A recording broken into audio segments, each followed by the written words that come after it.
Salvação é alcançada ao escolher seguir o exemplo de Cristo, né? O semi-pelagianismo diz que o homem está espiritualmente enfermo, mas não morto. Ele pode dar o primeiro passo em direção a Deus antes de ser alcançado pela graça divina.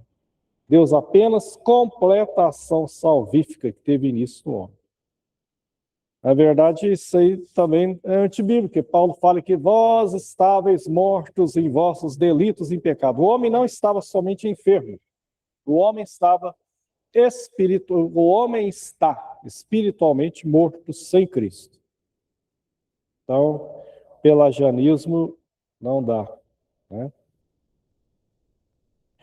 E aí vem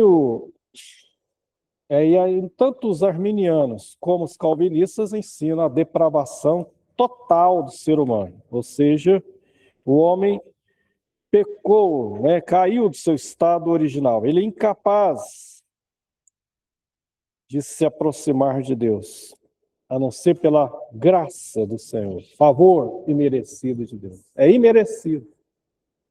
Pela graça sois salvos, diz Paulo aos Efésios. Não vem de vós, é dom de Deus. Então, só que quando fala em graça, tem uma diferença entre calvinismo e arminianismo também. Porque o calvinismo ensina que a graça é irresistível. E o arminiano ensina que ela pode ser resistida. Somos, nosso caso, né? Perseverança dos santos tem diferença também, porque eles creem, calvinistas creem que uma vez salvo, salvo para sempre. E o armeniano crê que a salvação pode ser perdida, sim. Falamos isso na última aula aqui. E aí depois vem a questão da predestinação, eleição, né, que a gente falou aqui também na aula passada, a expiação.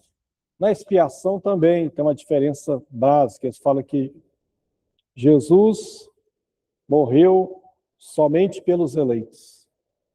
E o armeniano é o calvinismo. E o armeniano crê que ele morreu por toda a humanidade.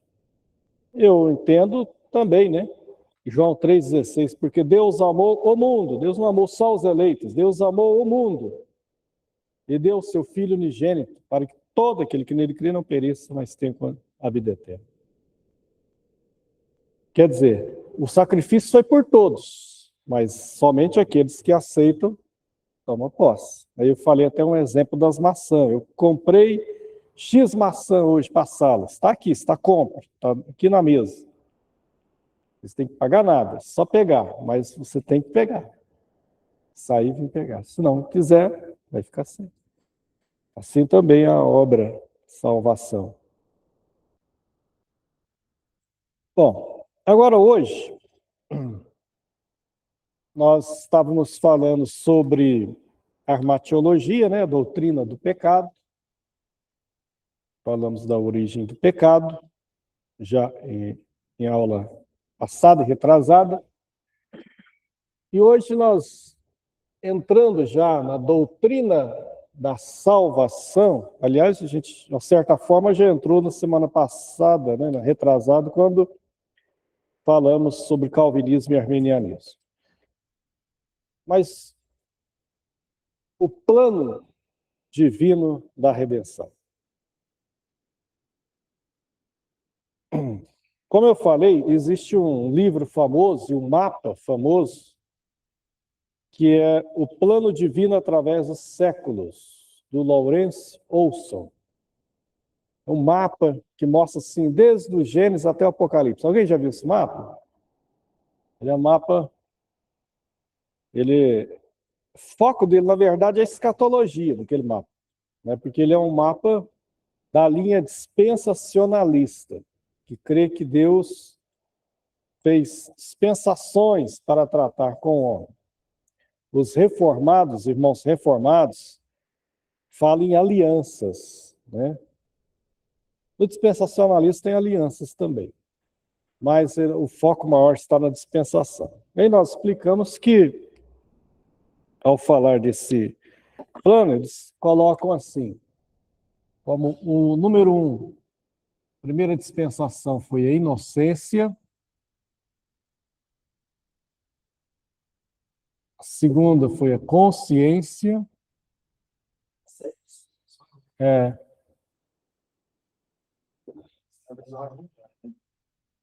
a terceira. Hã? É, sim.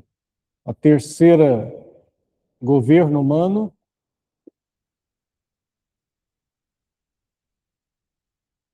Mais ou menos, daqui a pouco eu falo sobre isso. Depois, não sei se consciência patriarcal.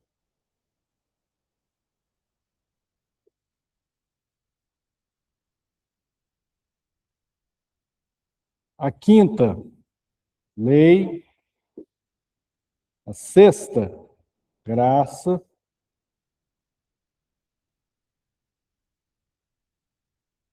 Tem gente que fala graça, tem outros que falam igreja. Aqui, dispensação da igreja, dispensação da graça. E a última, reino.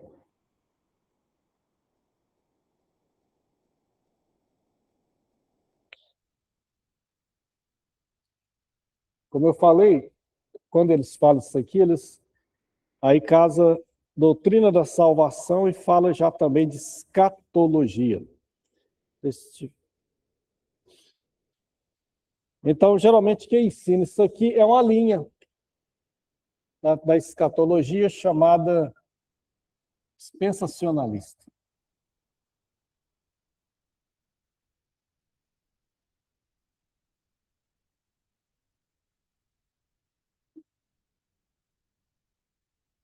Que ensina que Deus tratou com homens por 7 dispensações. Essa linha, hoje, essa aqui é a dispensacionalista clássica, mas hoje já existe uma linha dentro do dispensacionalismo chamada dispensacionalismo progressivo, que se aproxima quase que de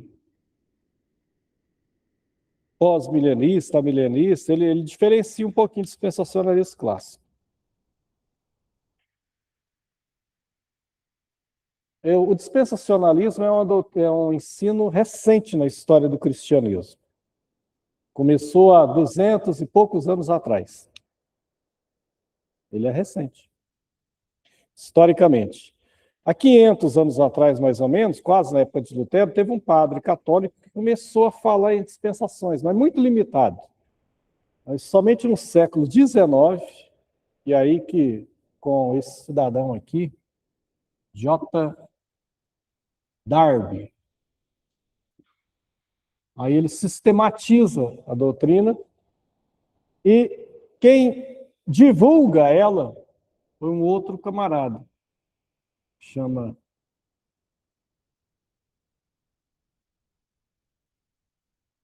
Scofield, que é o autor da nota de estudos de rodapé da Bíblia de Estudo Scofield. Ou tem gente que fala Scofield.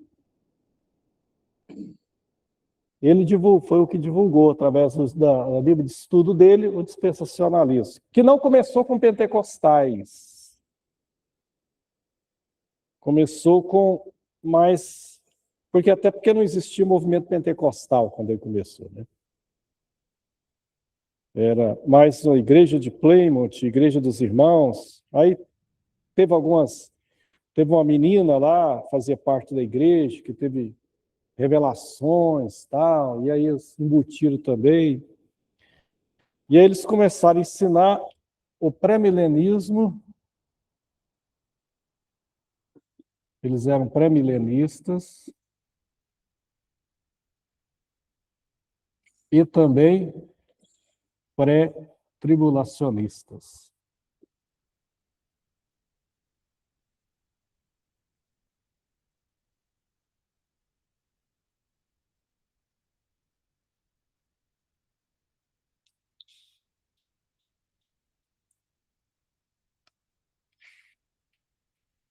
Aqui no Brasil, ele foi bastante divulgado pelo Lourenço Osso, através dessa Bíblia de Estudo, através do Plano Divino, através do Sexo, foi um livro, e também um famoso mapa.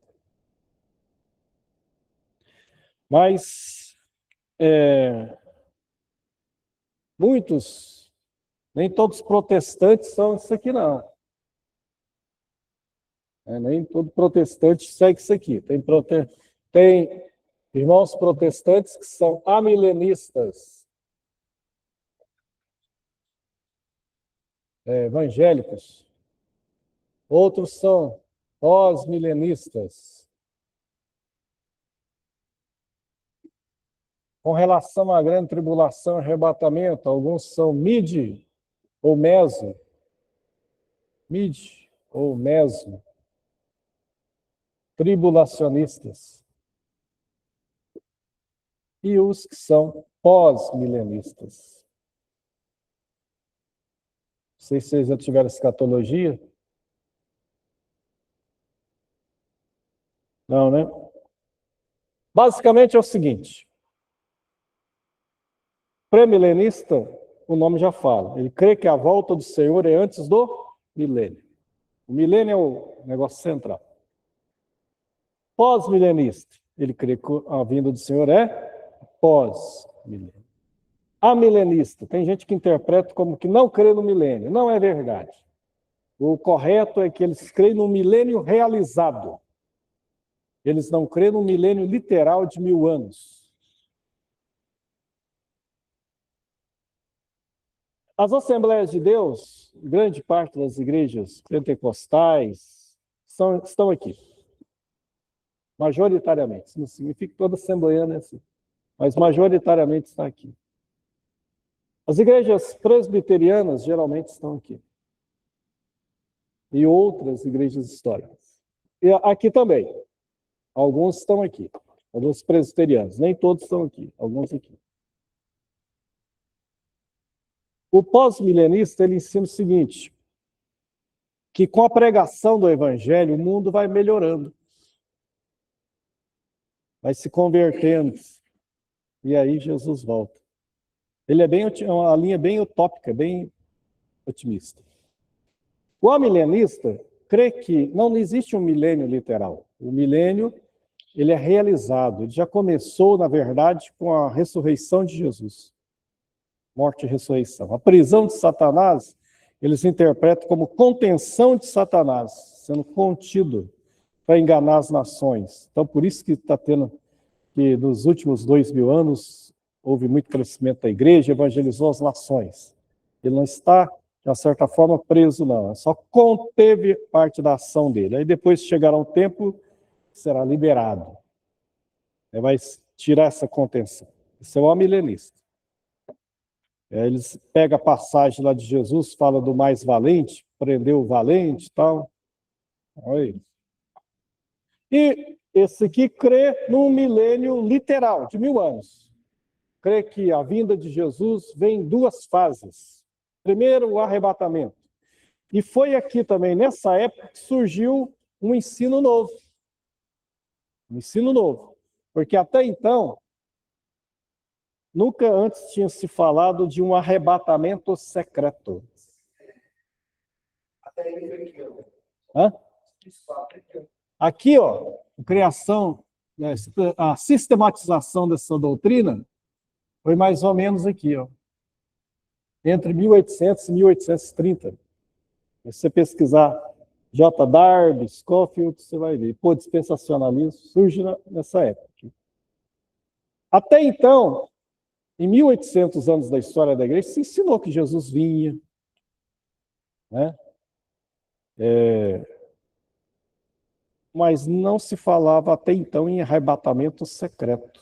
Foi a partir daqui que começou a falar num arrebatamento secreto, que o mundo não vê, só a igreja. E a vinda em 2 fases, que Jesus vem nas nuvens, arrebata a igreja, aí começa 7 anos de tribulação, interpretando as 70 semanas de Daniel, e nós vivendo como a 60ª semana, 9ª semana, a 70ª. 7 anos de tribulação, enquanto isso no céu tem as bodas do Cordeiro, tribunal de Cristo, galardões, na terra grande tribulação, anticristo e tal. 7 anos depois, Jesus vem com a igreja, destrói o anticristo e estabelece o milênio, de 1000 anos mesmo. E aí, esse milênio, Israel há um governo mundial a partir de Jerusalém, volta a ter o templo, alguns chegam a dizer que volta a ter sacrifícios, tem dispensacionalistas que chegam a ensinar que quem vai governar vai ser Davi ressuscitado, tem todo quanto é tipo de interpretação. E ao final desses 1000 anos, aí Israel governando o mundo e Cristo através da igreja, Israel. E ao final, Satanás é solto, engana as nações, tem a batalha de Gog e Magog. E aí vem o julgamento do grande trono branco e o perfeito estado eterno. Então, primeiramente assim. Aqui, ensina que Jesus vem, mas não em 2 fases. Ele vem e já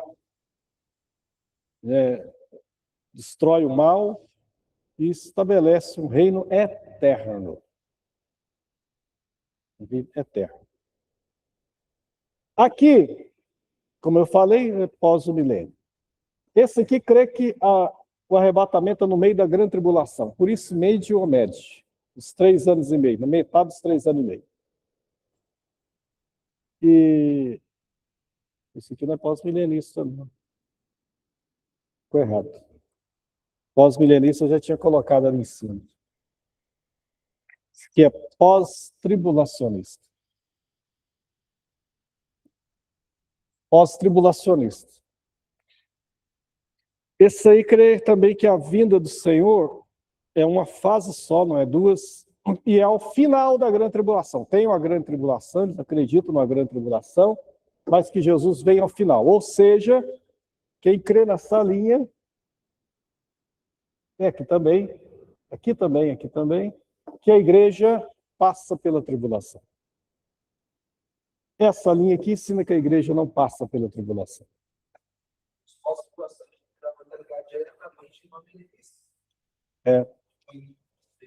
O pós... Não, ele é diferente do amilenista. Esse aqui já crê que nós já estamos vivendo o milênio.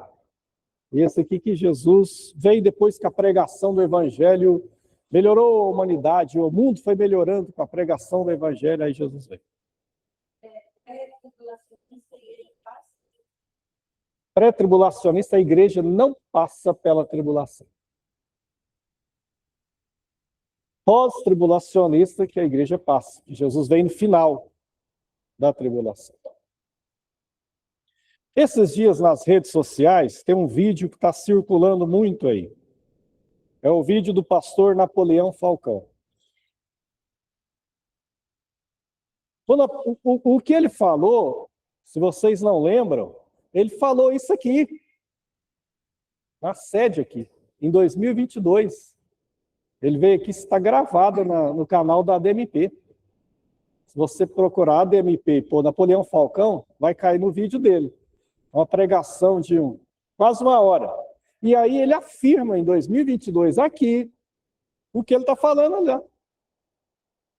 Ele fala o seguinte, que ele nasceu em 1948, coincidentemente o ano que Israel voltou a ser nação, que Israel é a figueira da Bíblia, que, como Jesus falou, que não passará essa geração, uma geração é 80 anos. Ele fala assim.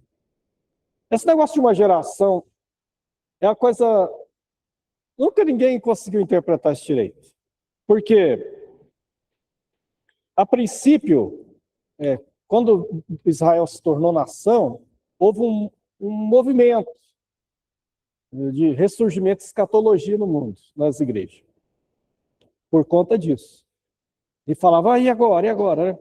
Aí começaram a falar, não, mas uma geração é 33 anos. Primeiro eles falaram que era 33. Depois eles falaram, não, uma geração é 40 anos. Eu, quando me converti, escutava a Rádio Marumbi. A gente, na época, vendeu a televisão, que não podia ter televisão na década de 80 na Assembleia de Deus. E aí tinha que comprar um rádio e uma vitrola, né, para passar disso. E aí eu ouvi a Rádio Morumbi. Na Rádio Morumbi, década de 80, o pastor Takayama tinha um programa. lá direto de Curitiba.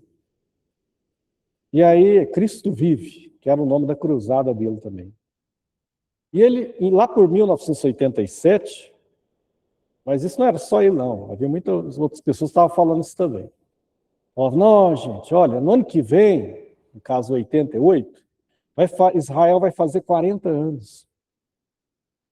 E pensa bem, Moisés ficou 40 anos no Egito, não sei o que. Aí foi falando dos 40 anos na Bíblia, é uma geração de 40 anos.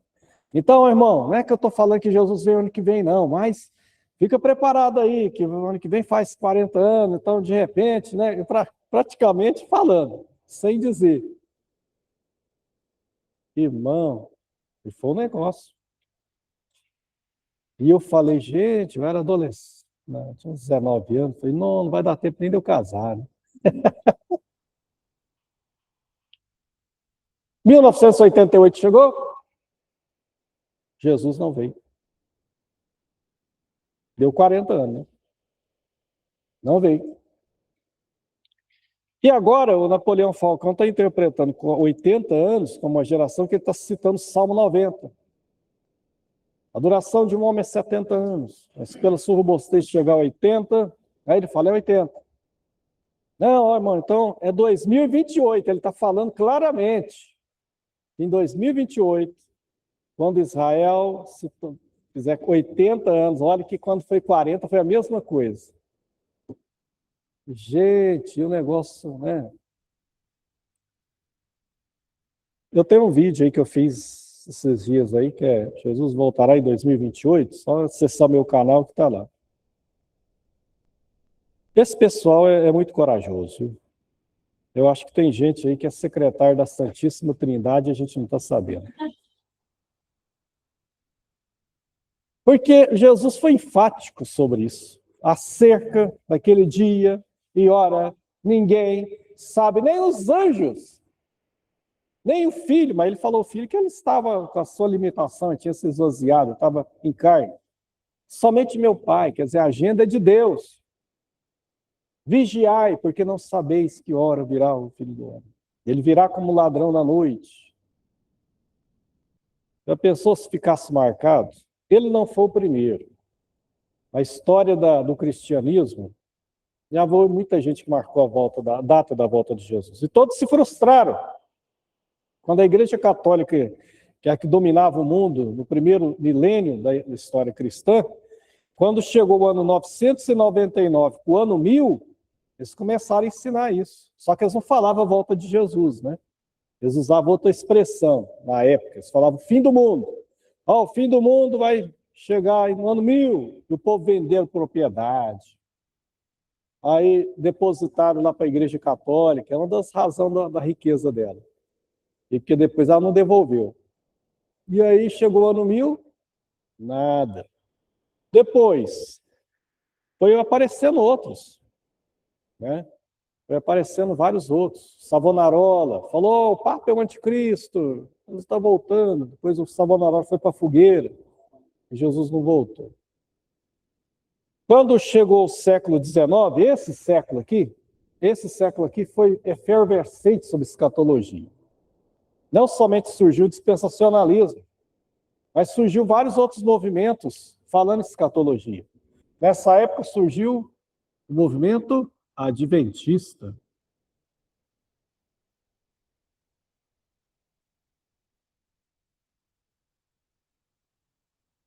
Adventista, com o Guilherme Miller e a famosa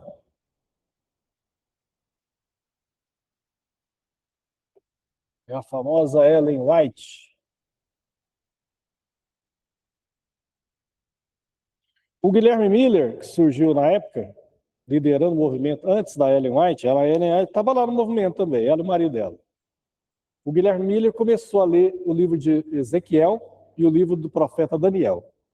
Aí ele viu que em Ezequiel tinha 1.200 manhãs e em Daniel 70 semanas. E ele começou a fazer cálculo. Ele falou 1.200 manhãs, vezes tanto, 70 semanas. Aí ele ficava lendo lá, desde a edificação do templo, ele falou, a edificação foi no ano 449, até o Messias. Aí ele falou, o ano tal. Mas aí ele foi somando, 1.200 manhã, não sei o quê. Ele foi fazendo cálculo. Aí ele chegou no cálculo. Achei. Eureka, descobri.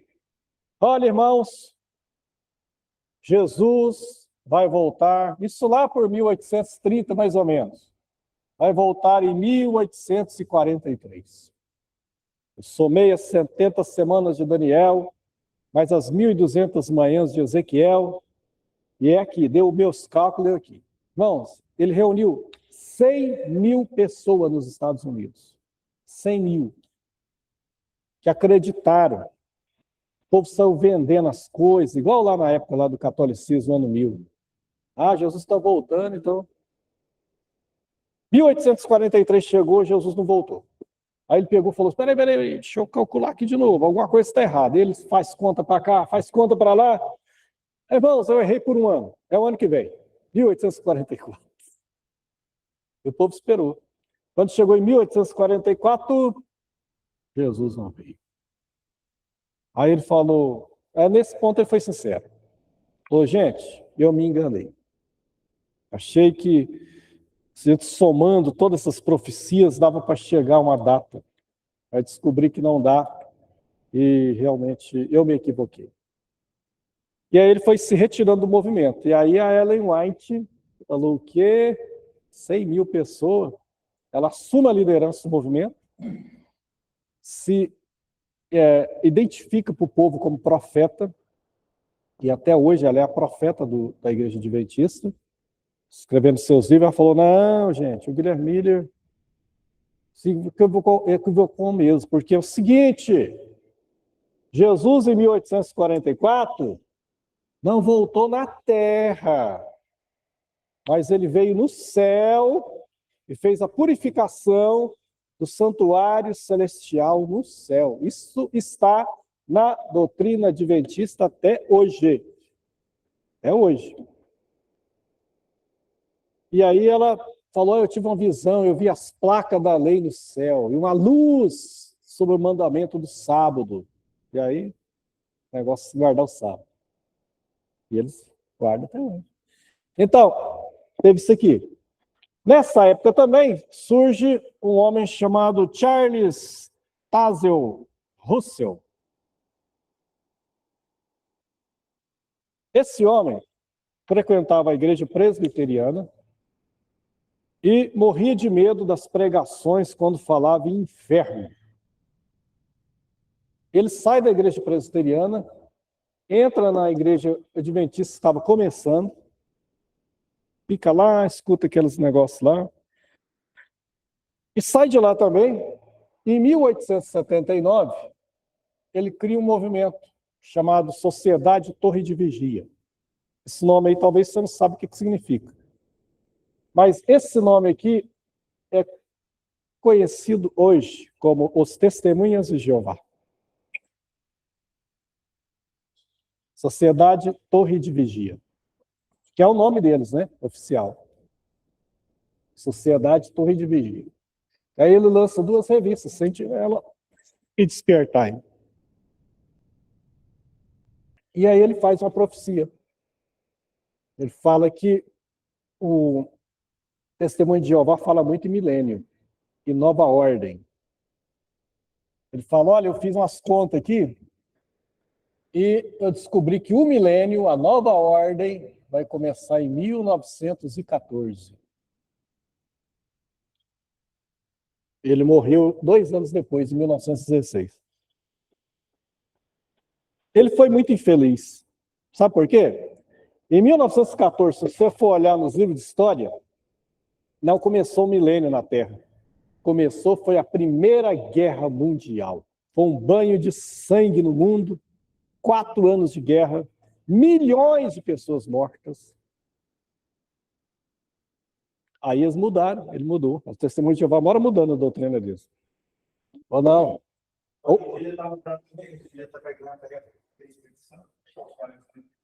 Aí eles estão falando, não. Hoje, se for ver a doutrina do Testemunho de Jeová, você fala, não, em 1914. Olha só, irmão.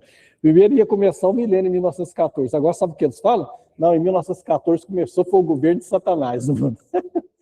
Não. Aí por isso que eles ensinam para o testemunho de Jeová não servir ao exército, nem votar, porque isso é o governo de Satanás. Então, é isso aí.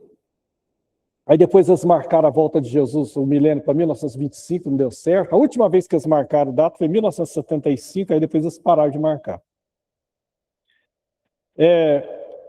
Na década de 80 também, eu lembro que surgiu um homem na igreja Só o Senhor é Deus, na igreja pentecostal, Miranda Leal, era o nome do líder, e ele marcou a volta de Jesus para 1999. Eu não sei por onde anda o Miranda Leal, nem se ele é vivo hoje. E nem também eu nunca mais ouvi falar sobre essa igreja, mas eu sei que 1999 já passou, tem tempo, e Jesus não voltou em 1999. Então, esse negócio de marcar data não dá certo, tá? Porque Jesus não autorizou ninguém a fazer isso. Eu falei agora mesmo, Napoleão Falcão é o que está circulando hoje, nós. 2028. Não vai acontecer. Por quê? Porque Jesus não falou que ninguém sabe, você tem que vigiar. Não sabe, olha os sinais, mas só. Aliás, o que ele falou foi para não preocupar com data. É o que o povo preocupa, né? Você lê Atos capítulo 1, versículo 6 e versículo 7. Leia aí. Alguém leia para nós. Atos capítulo 1, versículos 6 e 7. O que Jesus mandou fazer é o que eles não estão fazendo.